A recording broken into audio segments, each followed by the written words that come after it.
Take 7 action. Supriya आपसे शुरू कर रहा हूं। सुप्रिया, चुनाव आयोग कह रहा था 30 एमपीज ले आइए, राहुल गांधी 300 सांसद इलेक्शन कमीशन के दफ्तर तक ले जाने पर क्यों अड़े रहे? सुप्रिया। मैं तुम्हें अभी समझाता हूं। आपको, आपके दर्शकों को और मेरे फेलो पैनलिस्ट को सबसे पहले तो नमस्कार। जो आज देश में हो रहा है मानक जी, और मैं 30 सेकंड का वक्त चाहती हूं बिना रोके टोके, वो एक अत्यंत गंभीर मुद्दा है, क्योंकि एक व्यक्ति एक वोट हमारे संविधान की, हमारे लोकतंत्र की नींव है। एक व्यक्ति को एक वोट है, वो इस देश का सबसे अमीर आदमी हो, सबसे गरीब आदमी हो, वो दिहाड़ी मजदूर हो, वो प्रधानमंत्री हो, वो शक्तिशाली हो, वो शक्तिविहीन हो, कोई फर्क नहीं पड़ता। अगर आप भारत के नागरिक हैं और आपकी वोटिंग एज है तो आपको एक ही वोट की ताकत दी जाती है, और ये गांव, गरीब, शोषित, वंचित लोगों के लिए सबसे ताकतवर हथियार है। एक वोट एक व्यक्ति हमारे संविधान की, हमारे लोकतंत्र की नींव है। निष्पक्ष चुनाव की सबसे बड़ी नींव जो होती है फ्री एंड फेयर इलेक्शन की, वो होती है एक साफ और सुथरी, बिल्कुल साफ तरह से दी हुई वोटर लिस्ट। और यहां पर मैं एक बात जरूर कहना चाहती हूं कि हर भारतीय का हक है कि उसके पास एक वोटर लिस्ट हो जिसमें फर्जी नाम ना हो, जिसमें गलत पते ना हो, जिसमें फर्जी डिटेल्स ना हो। ये बड़ी अच्छी बात कही आप।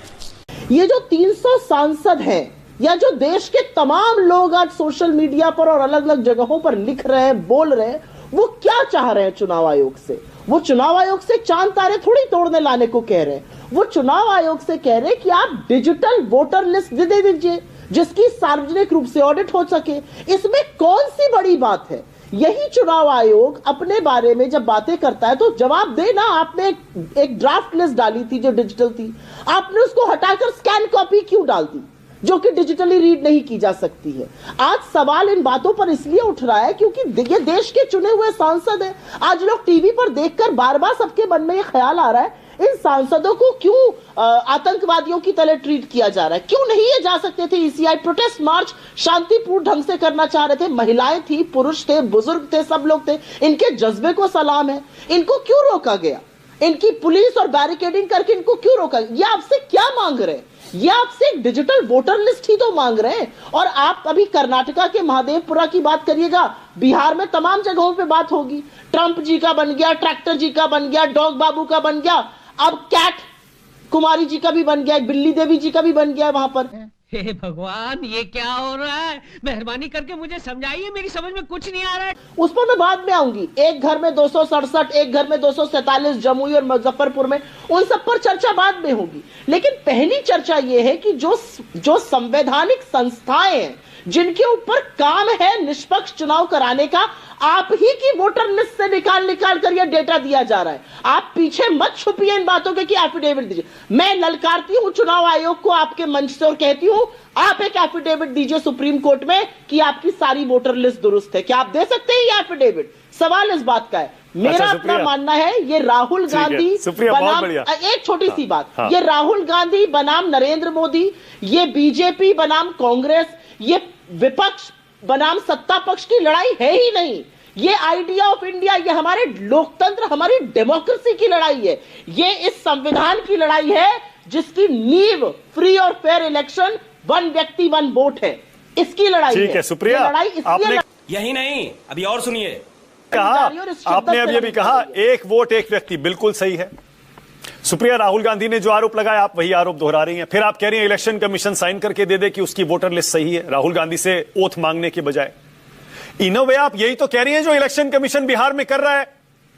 आप भी तो वही बात मान रही हैं जो इलेक्शन कमीशन मान रहा है कि गड़बड़ियां हैं, उसको सही करने के लिए एसआईआर करना चाहिए। कर तो रहा है वो एसआईआर, आप उसका विरोध कर रहे हैं। अभी बता है भाई, अभी बता है, अभी किया ना, अभी बता है। नहीं, एसआईआर अगर सही हुआ होता, एसआईआर में अगर कोई खोट नहीं होती, अगर एक सोची समझी साजिश के अंतर्गत एसआईआर ना किया गया होता, तो आप उसकी डिजिटल वोटर लिस्ट क्यों नहीं लगा रहे हैं? सुप्रीम कोर्ट में इलेक्शन कमीशन या चुनाव आयोग ये क्यों कह रहा है कि हम आपको 65 लाख लोग जिनके नाम कटे उसके नाम नहीं बता सकते हैं? ऐसा कोई नियम ही नहीं है जिसके अंतर्गत हमें नाम काटना पड़े।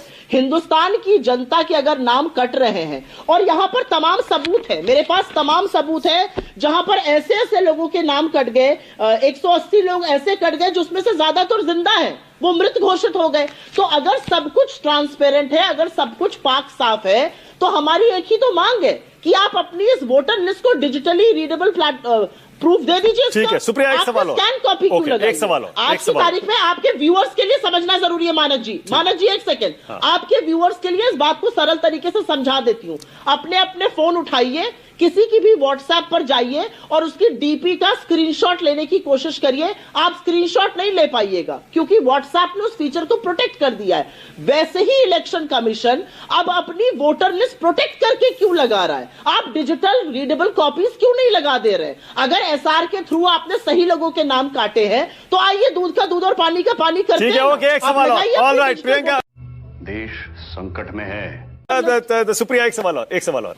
सुप्रिया, आपको लगता है कि इलेक्शन कमीशन पर अब जबकि आपका भरोसा नहीं रह गया तो ये एसआईआर की प्रक्रिया, वोटर लिस्ट की सफाई की प्रक्रिया किसी और को करनी चाहिए, चुनाव आयोग को नहीं करनी चाहिए? क्या आप ये इशारा कर रही हैं क्या? ये बड़ी ही विचित्र और वाहियात बात की है आप। मेरा इशारा इस संविधान की ओर है। इस संविधान ने कुछ संस्थाएं बनाई हैं, उन संस्थाओं का काम है लोकतंत्र में फ्री एंड फेयर इलेक्शन कराना। उसमें से एक चुनाव आयोग है। चुनाव आयोग 48 घंटे में नियम बदल देती है, लोगों की पहुंच से दस्तावेज बाहर कर देती है। चुनाव आयोग नया नियम बना लेती है 21वीं सदी में कि भैया हम तो 45 दिन से ज्यादा फोटोग्राफी और वीडियो स्टोर नहीं कर पाएंगे। अरे 50 तरीके, आइए हम आपको बताते हैं कैसे स्टोर कर सकते हैं। अगर इन संस्थाओं का काम लोकतंत्र की रक्षा करना है और वो लोकतंत्र के भक्षक बन गए हैं तो इन संस्थाओं का पर्दाफाश करना पड़ेगा। और वही हमारे चुने हुए जिन्होंने संविधान की शपथ ली है वो कर रहे हैं। ऑल राइट, के शर्मा सब चंगासी। मानक जी, मिली भगत का सबसे बड़ा प्रूफ यह है कि सवाल ईसीआई से है, कटघरे में चुनाव आयोग है, बचाव में बीजेपी कूद पड़ी। आपसे क्या मतलब भाई? संवैधानिक संस्था है, उसको जवाब देने दीजिए। वो कोर्ट में जवाब दे, वो विपक्ष को जवाब दे, वो कैसे जवाब दे। और एक छोटा सा एग्जाम्पल आपके सामने मानक जी रखती हूं मैं। हमारे घर में चोरी हो गई, हम पुलिस के पास गए, भाई चोरी हो गई है। पुलिस के लिए पहले प्रूफ करो कि चोरी हुई है। अरे आपका डेटा है, आपकी वोटर लिस्ट से निकाला गया है, आपके सामने साक्ष्य प्रस्तुत किए गए। ये कौन सी बेहयाई कर रहा है चुनाव आयोग की हम ही से मांग रहा है प्रूफ? एक चीज ये, और असली चीज इस बात की है, और यहां पे जो झूठ बोला गया उसका सच मैं बताना चाहती हूं। राफेल के मामले पे राहुल गांधी जी ने कभी भी माफी नहीं मांगी थी। उन्होंने सुप्रीम कोर्ट का नाम उसमें कोट कर दिया था, उस पर उन्होंने खेद व्यक्त किया था कि मैंने सुप्रीम कोर्ट का नाम गलत कोट कर दिया गया। राफेल आपके बीच का झगड़ा नहीं है, ये बीजेपी बनाम कांग्रेस नहीं है, ये आरजेडी बनाम जेडीयू नहीं है, ये इस देश के लोकतंत्र का सवाल है। और जो उस वोट चोरी करेगा उसको जवाब देना पड़ेगा, और जवाब तो इस देश की जनता आपसे लेकर रहेगी। जिसके वोट आप काट रहे हैं, फर्जी वोट। के शर्मा, एक मिनट आपका। के शर्मा, आपकी बारी है, बोलिए। बोल रहे हैं, हम बताएंगे ये कौन सा तरीका है भाई? ये कौन सा तरीका है? गुंडाई चल रही है और ईसीआई का बचाव ये क्यों कर रहे हैं? चुनाव आयोग के बचाव में ये क्यों कूदे हुए हैं? इनका क्या लेना देना इससे? इनको फायदा होता है चुनाव आयोग से, इसलिए कूद पड़ते हैं। एक तथ्य नहीं है। जब के शर्मा, के बोलिए। आपकी आप कुछ भी बोलो, ये नहीं सुनने वाला। वाजपेयी जी और कंचना स्टूडियो में है जी। बहुत समय दिल्ली में बीत रहा है कंचना, आजकल ऐसा लग रहा है। हम यही रहते हैं। अच्छा, आप यही रहते हैं, ओके। तो आप ये मार्च देख रही होंगी फिर तो बहुत क्लोजली जी। आपके नेता, आपके सारे सांसद भी थे इसमें? हमारे सारे सांसद थे, डिटेन हुए, वो भी जनता के लिए लड़ रहे हैं, जैसे आप लड़ रहे हैं, जैसे सब लड़ रहे हैं। और आज तो आपके लिए कल खुशखबरी आ गई पिछले 1-2 दिन में, विजय सिन्हा के भी 2 आईडी कार्ड निकल आए। ये खुशखबरी है। अगर कुछ फर्जीवाड़ा हो रहा है, उसको एक्सपोज कर रहे हैं, तो वो खुशखबरी हमारे लिए नहीं, वो जनता के लिए है कि कैसे लोकतंत्र लूटा जा रहा है। आपकी तरफ हमला हो रहा था ना, 2 आईडी कार्ड, 2 आईडी कार्ड। हमारे पास 2 आईडी कार्ड। अब आप ये भी कह सकते हैं कि विजय सिन्हा के भी तो हैं 2। हमारे पास 2 आईडी कार्ड नहीं था, हमने एक ही अप्लाई किया था, एक ही एड्रेस पे किया था। 2 एपिक नंबर अगर इलेक्शन कमीशन ने जनरेट कर दिया अपनी गलती से तो इलेक्शन कमीशन की गलती है। लेकिन विजय सिन्हा जी ने तो 2 जगहों से ही दिया था, अप्लाई किया था, और 2 अलग अलग एज है उनकी, तो गलती किसकी है? हमारे पास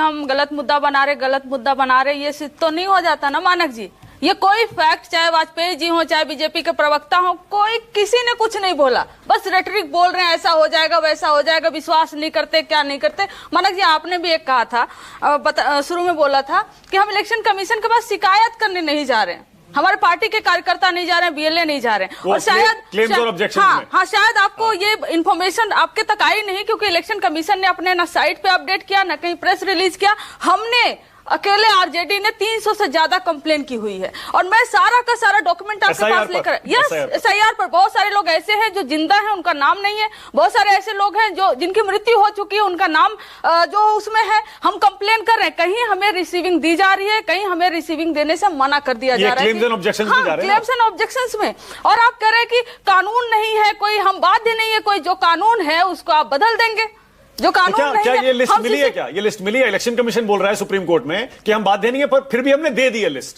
65 लाख लोगों की। मैं आपको 5 नाम देती हूँ मानक जी, 5 नाम देती हूँ, मैं आपको कोई इन्फॉर्मेशन नहीं देती हूँ कि उनका बूथ संख्या क्या है, बूथ नंबर क्या है, कहाँ के हैं वो, और मैं आपसे पूछती हूँ कि वो जिंदा है कि वो मृत्यु हो गई उनकी, बस 5 नाम आपको देती हूँ। अगर आप आइडेंटिफाई कर दें उन 5 लोगों का तो हम 65 लाख लोगों का कर देंगे। आप हमें लिस्ट नहीं दोगे, आप हमें इन्फॉर्मेशन नहीं दोगे, और आप यह भी कहोगे कि बताइए क्लेम ही नहीं कर रहे ये लोग।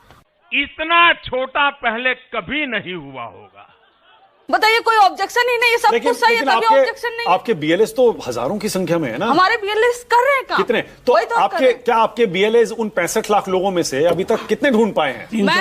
मैं आपको क्या करूं, 1000 से ज्यादा 10,000 से ज्यादा कंप्लेन जो इंडिविजुअल बेसिस पे है वो इलेक्शन कमीशन तक पहुंच गया है। हमारे बीएलएस, हमारे कार्यकर्ता ढूंढ कर हर जगह शिकायत करने जा रहे हैं, कहीं पर रिसीविंग मिल रही, 300 लगभग रिसीविंग मिली है, और उसके बाहर रिसीविंग देना बंद कर दिया इन्होंने, और अपने साइट पर ना अपडेट कर रहे हैं, ना कोई प्रेस रिलीज कर रहे हैं, और ना सूत्रों के हवाले से मीडिया को खबर भी दे रहे हैं कि इतनी शिकायतें आई हुई हैं। आप ऐसे तो कहते हो कि सूत्रों के हवाले से बांग्लादेशी पकड़े गए, रोहिंग्या पकड़े गए, लेकिन 65 लाख जिन लोगों का नाम कटा है, क्या एक भी नाम उसमें मेंशन है कि ये बांग्लादेशी थे, ये रोहिंग्या थे? आपके फाइनल लिस्ट में क्यों नहीं आए बांग्लादेशी और रोहिंग्या? और सूत्रों के हवाले से पूरा माहौल बनाया गया कि बिहार में बांग्लादेशी और रोहिंग्या है, और इनको शरण कौन दे रहा है? अपोजिशन वाले दे रहे हैं, इनको वोट चाहिए उनसे, हमको वोट। अच्छा, कल सुप्रीम कोर्ट कौन है ये लोग, कहां से आते हैं? में जो कुछ होगा, चाहे इधर फैसला हो या उधर फैसला हो या बीच में फैसला हो, आप मान लेंगे ना? देखिए, बात सुप्रीम कोर्ट का जो फैसला होगा हम उसका सम्मान करेंगे, लेकिन मानक जी बात बहुत आगे तक पहुंच चुकी है। बात इतने आगे तक पहुंच चुकी है कि जनता का विश्वास इलेक्शन कमीशन ऑफ इंडिया से पूरी तरह से हट चुका है, और अगर आज 30 के बदले 300 लोग जा रहे थे तो इलेक्शन कमीशन को जाने देना चाहिए था। कारण यह है कि 300 लोग इंडिविजुअल नहीं है, वो पब्लिक रिप्रेजेंटेटिव मानक जी, और सबकी आवाज बनकर वो गए थे, और इसका मतलब है कि अगर 300 लोग जो गए हैं उनको वोटर सारे उनके साथ गए हैं, और यही वोटर ये कह रहे थे के शर्मा जी ना, हम धमकी दे रहे हैं, एक धमकी और देते हैं कि जितने लोग इन 300 एमपीज को इलेक्ट किए होंगे, अगर वो इलेक्शन कमीशन ऑफ इंडिया का घेराव कर देंगे ना, इलेक्शन कमीशन ऑफ इंडिया को जगह नहीं मिलेगी छुपने के लिए। ये भी एक चेतावनी और धमकी समझ लीजिए, क्योंकि आप चोरी करते हैं, ऊपर से सीना चोरी करते हैं। आप कहेंगे हम सीसीटीवी कैमरा नहीं देंगे, हम फोटोज नहीं देंगे, आप कहेंगे हम स्कैन कॉपी देंगे ताकि आप सर्च न करो, आप कहोगे कि हमारी मर्जी है, हम 65 लाख लोगों का नाम काटेंगे, हम इन्फॉर्मेशन नहीं देंगे, आप कहोगे 30 ही लोग को बुलाए तो 30 ही लोग आए, आप कहोगे हम एक ही महीने में करेंगे तो एक ही महीने में करेंगे। आप किसी से बात तो करोगे? इलेक्शन कमीशन ऑफ इंडिया है, संवैधानिक संस्था है, बीजेपी के एजेंट नहीं है। आप बात करेंगे, अपोजिशन से करेंगे, सरकार से करेंगे, कमेंट करिए। गजब बेइज्जती है। सुप्रिया बोलिए, आपकी बारी है। मानक जी, ऐसा है कि इलेक्शन कमीशन का एक तो साधुवाद आपको देना पड़ेगा। इस दुनिया में सबसे उम्रदराज आदमी की उम्र 115 साल थी, हमारे इलेक्शन कमिश्नर ने 120 साल, 124 साल, 130 साल के लोग ढूंढ कर डाल दिए वोटर लिस्ट में। हमारे इलेक्शन कमीशन ने कुत्ता, बिल्ली, डॉग बाबू, कुत्ता कुमारी, सबके नाम, ट्रम्प, ट्रैक्टर, सबको वोटर बना दिया।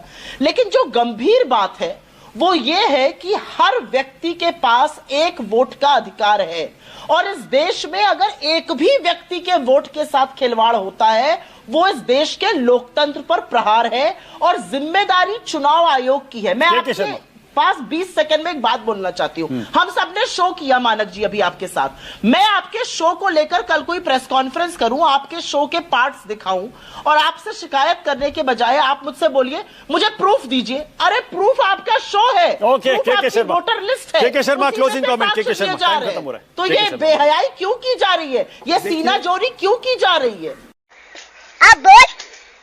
खत्म, bye bye, tata, goodbye, गया।